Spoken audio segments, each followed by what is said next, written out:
those didn't see yet. I'm Olivier Poupeney, CEO and co-founder of DreamFace Interactive. We do an open source framework to build mashup applications. And we'll speak this afternoon about the security and the AJAX technology. As I said to my previous session, this is a point of view, this is my point of view, this is my truth, this is my experience I would like to share with you. I don't want you to believe in everything I say. What I would like is to feed you with information about AJAX and security. A lot of people are talking about security and AJAX and Web 2.0 applications. And with all those information, you will digest and you will be able then to have your own point of view about what the security level you need inside your application. All right?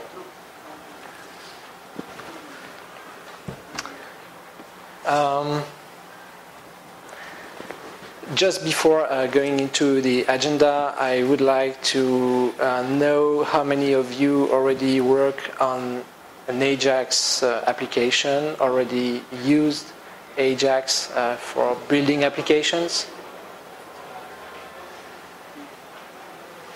All right. So the agenda is the following. We will make a review about the rise today for Web 2.0 applications that is linked to AJAX, and that's why AJAX became so famous. It's because of the demand of Web 2.0 applications by users. And what are the security implications when you use that kind of technology? We'll see why there is a change between Web 1.0 and Web 2.0. And why we have new concern about security. After that, I will give you an example with a real case. This is my case, how I build my product, which is DreamFace. It's an AJAX product. So I will explain how I build it and how I manage the security issues so that I will have no secret with you about the security, and it could be a good view for you of how you need for your own application to handle the security. All right.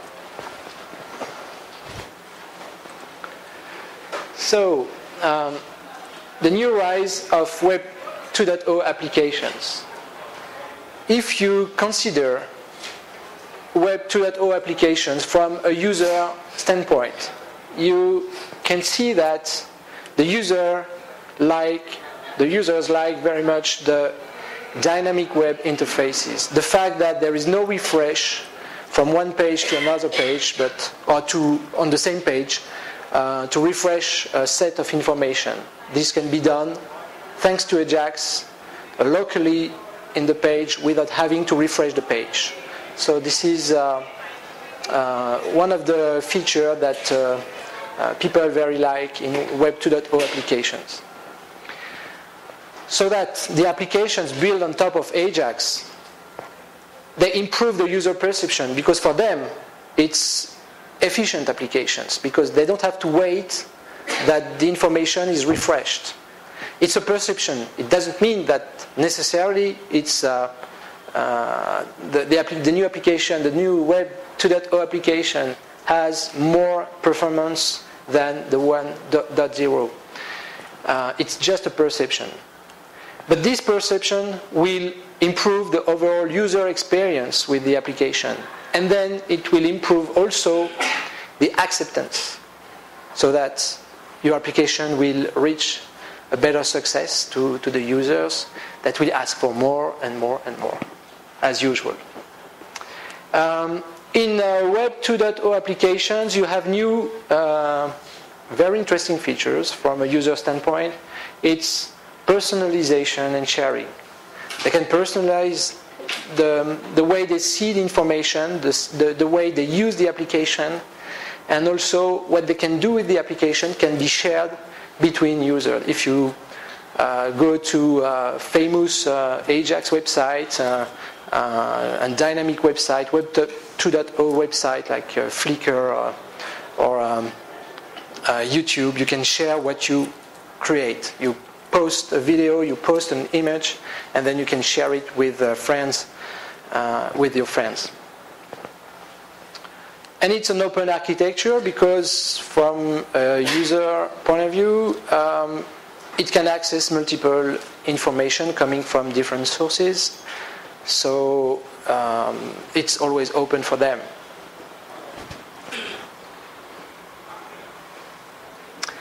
I tell you, due to the rise for Web 2.0 applications today, there will be no comeback to 1.0 applications. So it's unavoidable. How many of you already built Web 2.0 applications? Less than the half of the room. For the rest, I tell you, you will have to do it.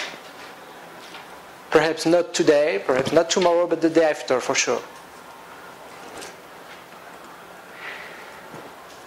From the other side, from the technical standpoint, Web 2.0 changes the way the browser and the server will communicate, and we'll see the implication with the security because of that.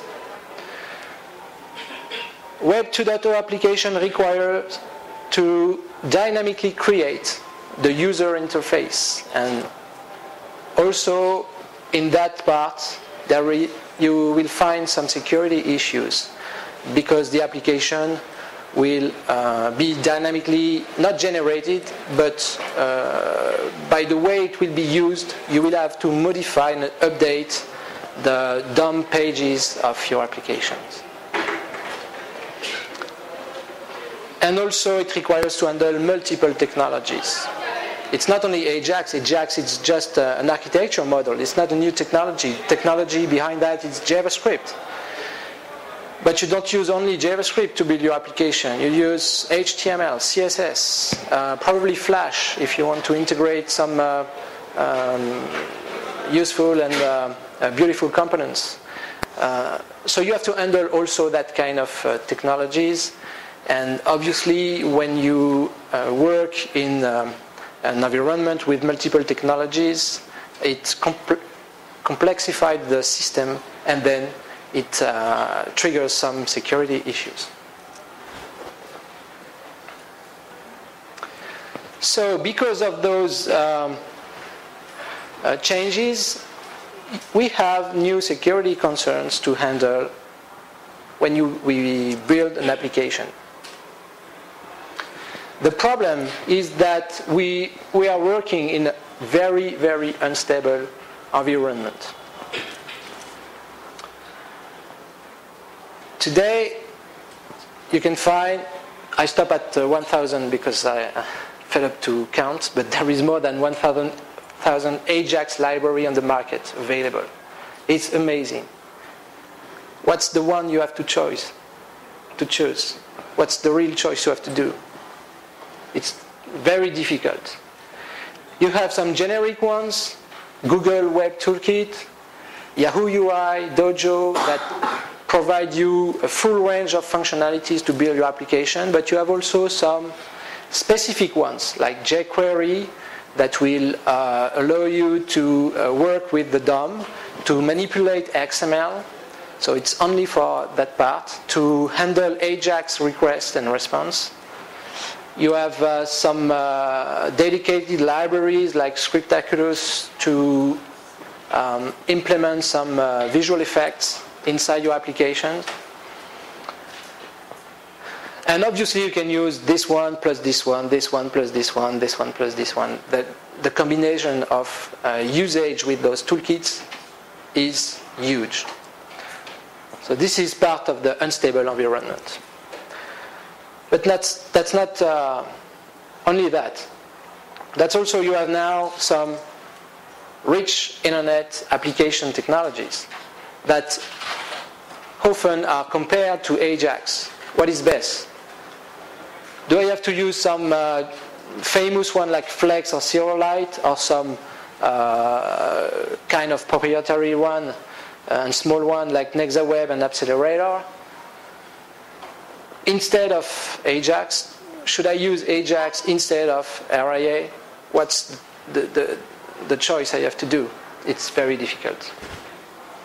How many of you use RIA technology today in application? Yeah, so you see it's very, very little compared to AJAX. So AJAX is more used today, but probably it will change in the future because of that amount of libraries. There is today no real best practice because of this choice we have to do, because of the difficulty to manipulate a lot of technologies, different technologies. There is no best practices. That's a real issue. We don't know how to do. We have to start. We have to discover things. We have to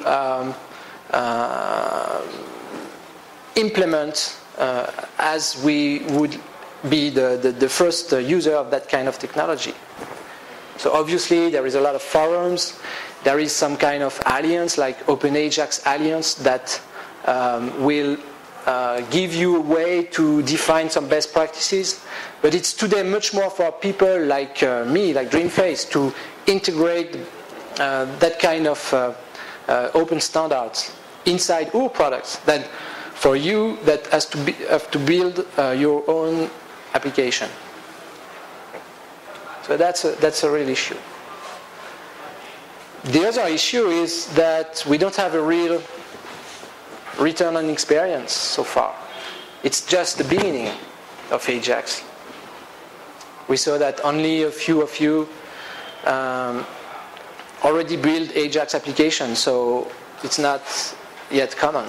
So we don't have the real return on experience.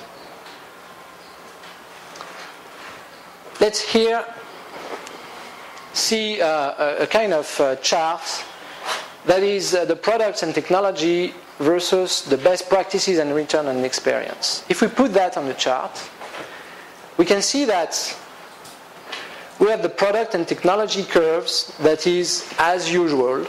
I mean, for the past already told us the story.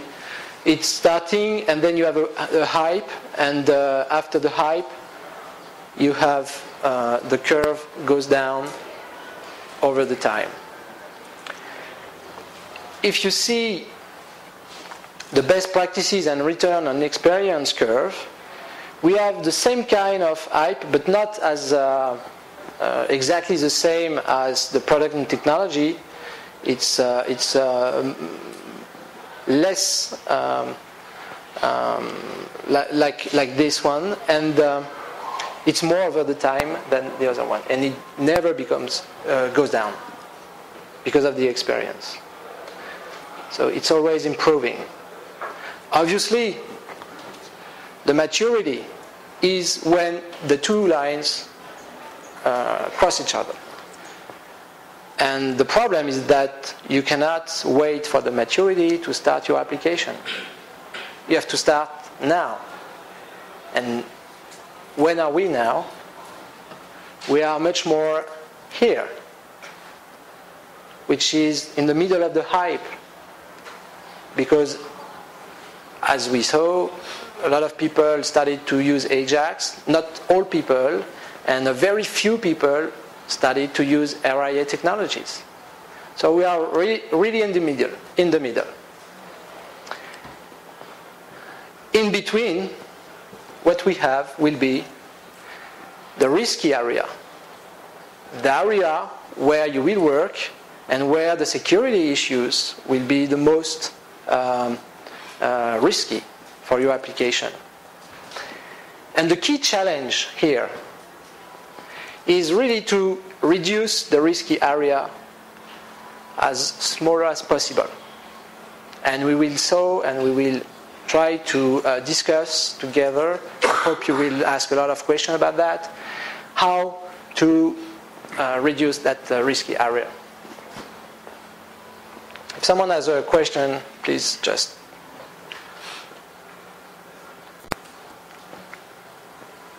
So the security implication with AJAX. The Web 2.0 applications have today the same security issues compared to 1.0 applications. It's not a new security holes, a new security issues. It's exactly the same as what we have previously. So why are we asking, why are we talking about security more than before? It's because there is a simple equation. First, a lot of the application logic, because of the AJAX, is shifting from the server to the client. Remember, with 1.0 applications, you were using technologies on the server that generate pages, and everything is controlled on the server. Now, with RIA, with AJAX, a lot of logic shift to the client, which is the browser. And what's the problem with the browser? The problem is that the browser is insecure by nature. And why it is insecure by nature? I ask you the question, do you have an idea? It's because now it is Web 2.0 applications. So you open your application to a broader range of users, and you don't manage their browser. You don't know which browser. You have to build your application for multiple browsers, and you don't know how it is configured, how the security on their browser is configured. Is it safe or unsafe? How many of you are working in a bank or for a bank? So imagine a bank that has to build an AJAX application. Can you imagine the implication of the information if the information is stolen? It can be dramatic for the bank. And the bank are the first early adopter of AJAX and new innovative technologies. But before that, they worked a lot on that kind of issues.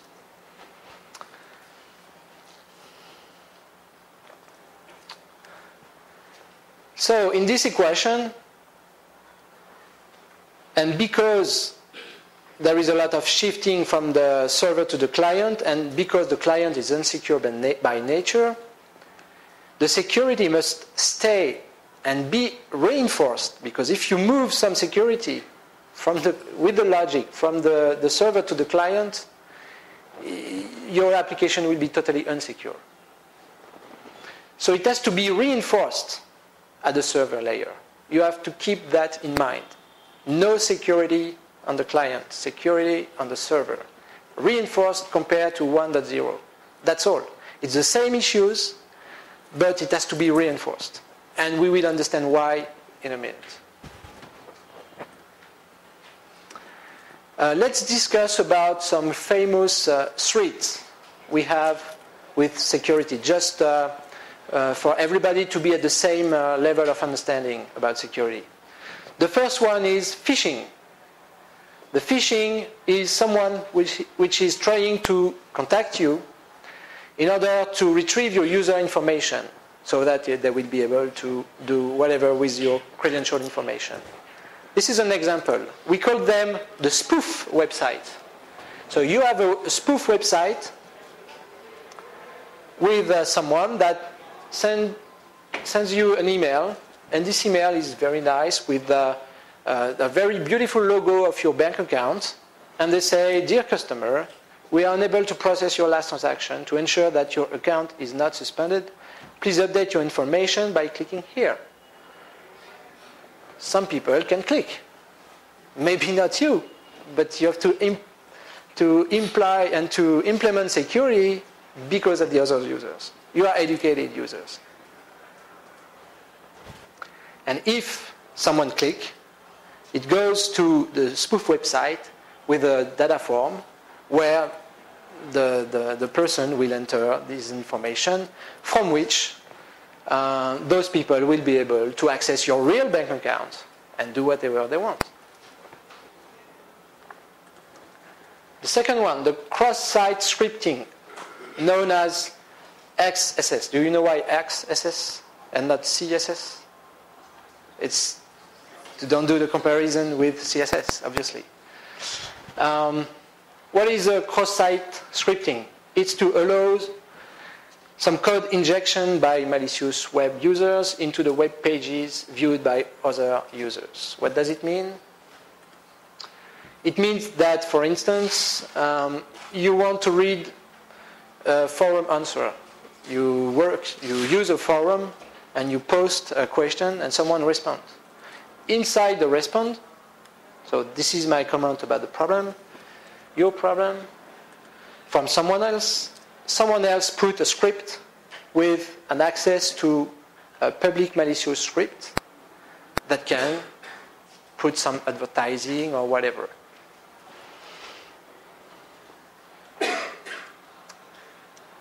Cross-site request forgery, known as AccessRF, which is another threat. It transmits unauthorized commands from a user the website trusts. This is really dangerous. You have to take care of that. Why? Because imagine a user that admins an application like HTTP server A/app. So to use this application, it does that. It goes to that URL. Imagine that same user continue to use the wonderful forum with a lot of malicious scripts. And someone is saying, look at this beautiful image. And actually, the image code integrates a link known by the user to his own application, like server A/app/remove account.jsp. This is an example. ID equals 5. This script, this URL, will be executed where? Inside the browser, correct. So that it's like doing this by himself.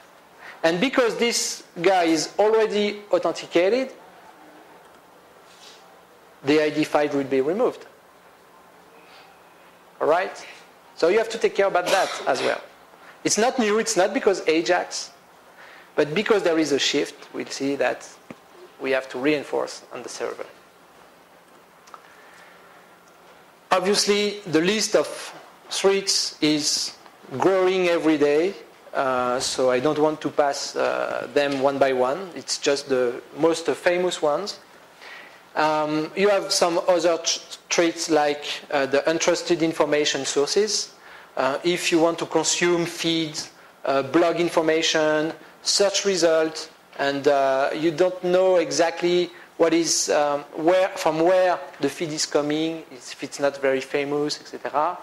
You can have a risk because this feed can contain HTML code, so that JavaScript, and because it's never validated prior to be served to the end browser, you can have some security issues here. So it leads to cross-site exploitation. And you have also the script injection in DOM that can recharge the DOM with some new content. And here also, the new content has to be really validated prior to be executed on the client. Now, let's move to the real interesting part of the presentation, is the real case. The real case is DreamFace. I don't want to explain what is DreamFace, just that this is an AJAX-based Web 2.0 application. And because it's AJAX, and because it's AJAX, what was the security implications we had to take into account? First, DreamFace will enable you to do mashups. And because of that, it means it refers to an access to multiple data sources. You know that a web browser is not able to access different domains, but for a mashup, you can need to have access to multiple domains. where you can find different data sources. So how to handle that part? In DreamFace, you can have personalization. If you have personalization, you need to take care about the data privacy. I mean, if you use a URL with a lot of parameters to personalize, obviously if the URL is seen by someone else, and if someone else can understand how to pass the parameter, you can have some very big problems.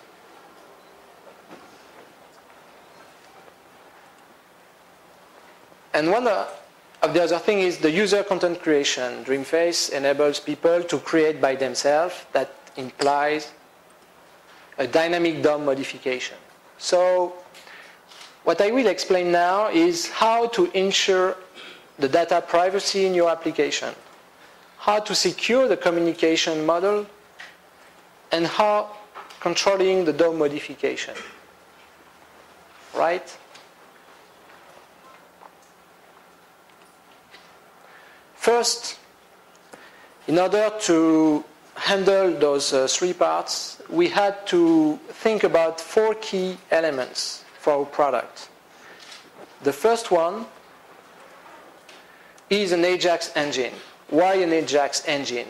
Why we had to build an AJAX engine where we had more than 1,000 toolkit, libraries, framework, AJAX framework available on the market? It's because we need a way to centralize all AJAX requests and response. It doesn't have to be in each HTML page of our application. The second thing is a proxy interface. We need to improve the communication between the client and the server so that we need, and because we already centralize the requests and responses, we need also a way on the other side of the network to centralize the HTTP request coming from the AJAX request. The third element is a session-based context, which will centralize all critical application information. You don't have to use cookie. Cookie is unsecure.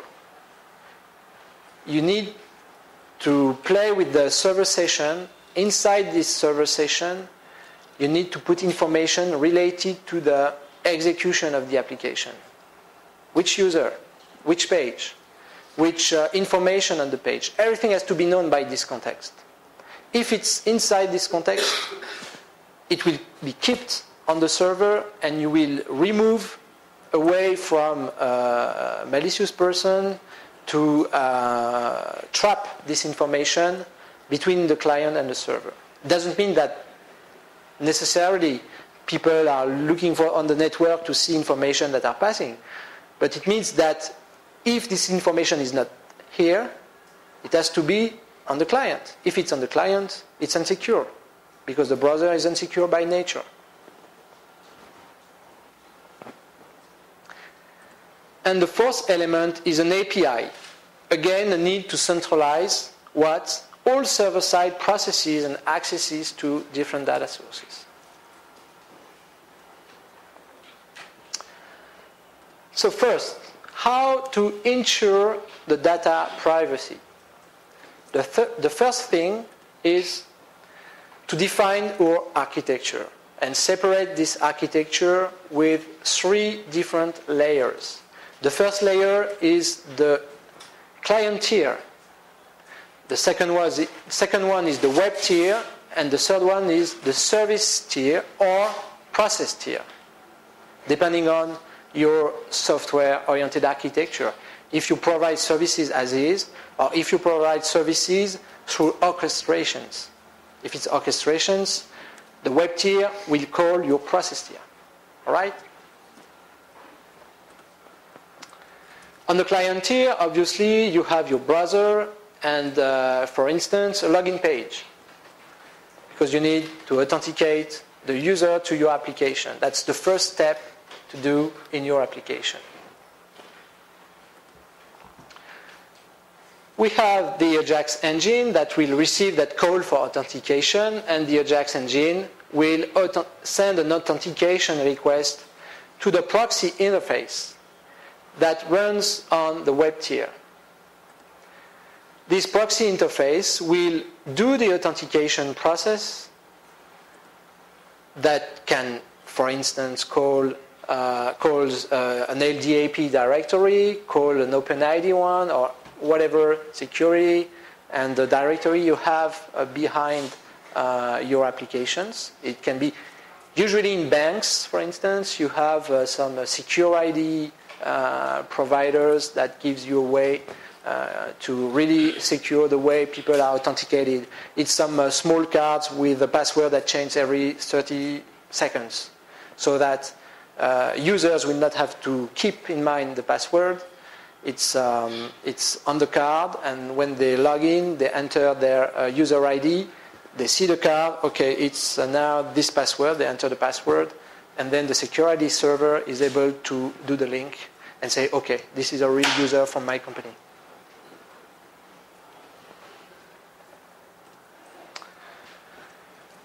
Once the authentication process has been validated and your user has been authenticated, you have to create the session-based context. So there is the creation process of this context, in which you will have to generate an authentication key. This is the way all products, Web 2.0 products on the market are implementing authentication security. I mean, Facebook, Salesforce.com, all products and platforms like that are using authentication key. And when you need to do single sign-on, you need to play with that authentication key to ensure, this is a way for Facebook or for Salesforce, to ensure that the one who, the request you're receiving comes really from Salesforce or Facebook.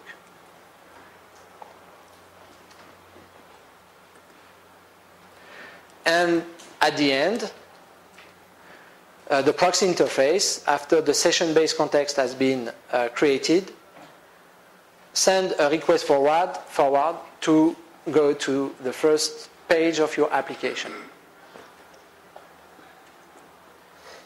Understand? Clear? You want me to redo the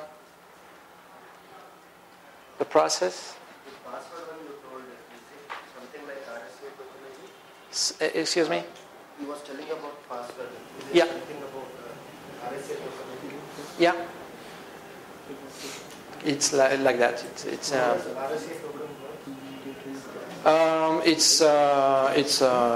as I said, it's like a credit card with a message you have on the card, which is actually your password, and it changes. There is an algorithm inside the card to change the password every 30 seconds. And there is exactly the same one on the server. So that when you want to authenticate, to be authenticated, you see your card and you see the password, you have to enter that password, because at the same time, the server, security server or whatever, will use exactly the same password. That's a way to really secure the password. Obviously, big website, web platform like Facebook cannot do that, because they cannot send a secure ID card to any user, to 3 million of users. But for a company, for a bank, for an insurance, for whatever, it's very useful to do that. Yes? Is all keys sent back to the browser? No. Again, nothing from the security has to be sent back to the to the server, you said. Yes? No, the hotkey is something you generate. This is something you have to generate. The user? In your application, you have to create an authentication key. Then it's sent back to the browser? No. Nothing from the security has to be sent back to the browser. Okay. That's why it's inside the session-based context. If it's here, someone else can see it, Right. and then can access with the URL and the authentication key, and then you are unsecure. So how does the server realize that the same browser is talking again? Say it again. How does it realize the browser is in the same session? You already have. That's an excellent question. I tell you why. You already have the session ID that is sent to the browser into the cookie. All right. So what you need is to make to keep the couple information, the authentic key, inside the session identified by the session ID. But because there is the session ID sent back to the browser, the session ID is unsecure. So we cannot use only that. So one thing you can do is to generate the authentication key with something coming from the browser, like the IP address from the request. But if it's only the IP address, what about native systems? You can use native system if you want. Native systems are behind NAT transmission. Proxy. Yeah, it can be also, if it's a NAT, yeah, so you can't use the IP address. You have to find another way to really identify the person who, but if you use a NAT, you will not have the problem of the session ID, I guess. Yeah? I guess we can use the IP address and port. Yeah. Yes? Actually, the port could be same on a NAT also, right? Yeah, in a NAT it will be a problem as well.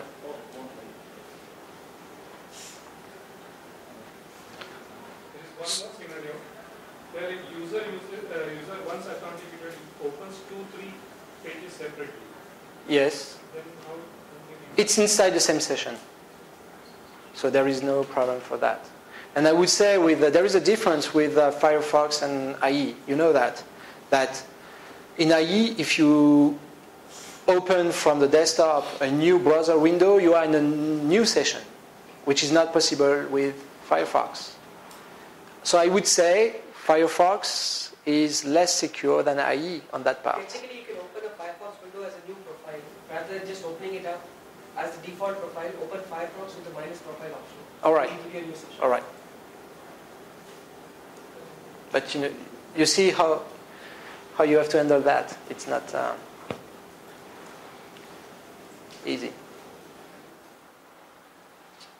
Other question about the How does this happen with single sign-on for multiple applications? Suppose you have a sign-on for this application on your main page. Suppose you have Facebook and you have both the other applications. how to use the single sign-on in that kind of architecture? Yeah. Is that your question? So obviously there is no browser and no login page. All right. You will receive the request from the browser, but from another application. So you will not use a login form. You will not enter your ID and your password. What you will do is you will use from Facebook, for instance, you will send a request. Facebook will send a request to your proxy interface. So what you will need is to have another servlet dedicated, if you are using Java, another servlet dedicating to the single sign-on, to receive the information, and from this information, to do the single sign-on, which is a ring. So when you will receive from Facebook the credential of your user, you will send it back to Facebook. And Facebook, because you are sure that you call Facebook, but you are not sure that Facebook called you. All right? So what you have to do is to call back Facebook to be sure that it was the one who sent you the credential. And then, when you did the ring, so it's a small ring, but it's a ring, and sometimes the ring can be more complicated. i.e., on Salesforce.com, you use a third-party applications. With AppExchange, you can install some third-party applications. So you install that applications that requires also a login, and this application calls you. And the rings has to be done by the three applications: Salesforce, the third-party, your application. And then when the ring has been done, you know that the user is already authenticated, so you are working in a safe environment on that part. All right?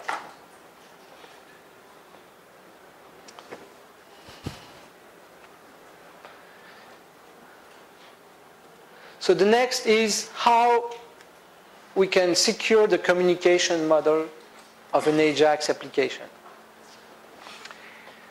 Let's say that we are now in the browser with the page, not the login page, but the page of your application. You will call your centralized AJAX request, so your AJAX engine, to ask, for instance, what is the next information I have to see in my application. And here you have to simplify as much as possible the request. The less information you have in the request, the more secure will be your application. So it's not give me the page with name equals A. It's give me the next page. That's the difference. But to know what is the next page, what you need is to keep this application context up to date. So that here it will check if the authentication key is here. If it's not here, okay, we forget, we reject the request and forward to an error message, an error page, because the user is not authenticated. So he cannot use that request. And to define, we have to know here who is the user, with which profile he has been authenticated, on which flow we are, on which part of the application we are, on which page, on which widget or whatever you have on your application. So you have to know all those information here on the web tier, on the server tier, in the session-based context.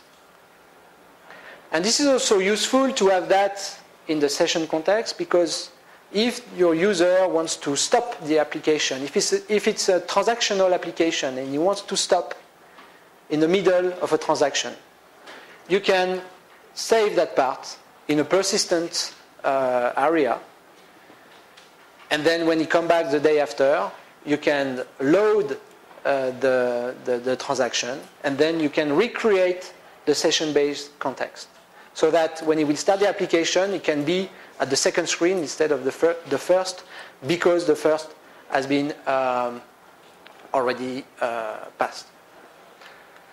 Then the proxy interface will call the API where all processes are centralized. This one will call a repository. This is what we did for DreamFace. You can do differently, just to give you an architecture. So we call inside our repository to know what is the flow, the page, the widget, etc. And then we define or update this session-based context. And if we need the information, we can, again, from this proxy interface, call the data sources that will come back here to the browser. So the access of the multiple information here is done always by calling an AJAX function, a JavaScript function that does the AJAX request, which is a very simplified request. And then we will know here if the user is authorized to do that, in which application or part of the application he is, and then we will be able to send the request to the data source. All right? One problem I see in this model is Yes. that people can't copy-paste URLs while sharing. So when I'm on this application, suppose I'm using maps, and I navigate through 4 or 5 steps and come to a specific web page. If I want to share that URL to a friend, I definitely cannot, because this session is not yet ready.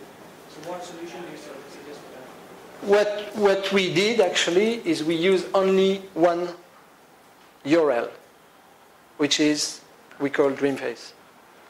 So it's one URL, and because of this, we know which URL to access Google Map or... Yes, so for example, if I'm on Amazon site and Amazon has this architecture, Yes. if I was browsing a specific book and was looking at a paragraph of a book and I wanted to send it across to my friend or maybe share it on Twitter, what I would do is copy the URL, Twitter it, or copy the URL and send it to my friend.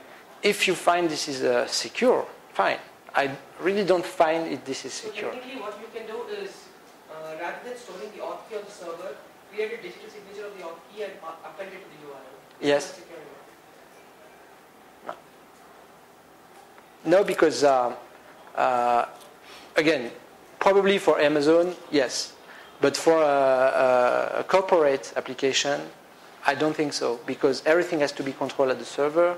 And if I need to share something, what I need is to provide a sharing mechanism that is not based on the URL. It can be based on something else than the URL. Like, okay, now I have this information into my session context. I want to share it with my friends, with my colleagues. So I can keep this somewhere in my repository that is open for the other colleagues. And then they will be able to execute the same thing, because they will send the simplified request, and then they will be, the proxy interface through the API will be able to load the right information, and then this user that has been authenticated by his own credential and not the credential of his colleague will be able to see exactly the same thing. So you need an explicit sharing mechanism built into this. Yes, absolutely. But then you are really secure. So the XML is sent back to the AJAX engine that will update the DOM. The last part is how we control the DOM modification. So now we have only the client tier and the web tier. The browser calls the AJAX. We have the simplified request and the XML. And then what we need here is a parsing of trusted XML. I mean, you don't have to trust any kind of XML coming from your proxy. You need to define a kind of semantic of the XML coming, and you need here to parse only that kind of XML. So that if there is something inside the XML that is not secure, you will discover it. So for instance, you can avoid XHTML and pass only XML with definition. And it will be your AJAX engine that will generate the XHTML from this XML parsing, so that you can control the DOM update on your page.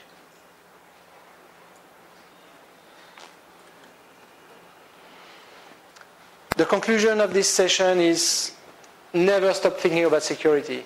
And I encourage you to speak with a lot of people that already implement some security in their application, that can have an experience with security and AJAX, in order for you to have the more information to build your application securely.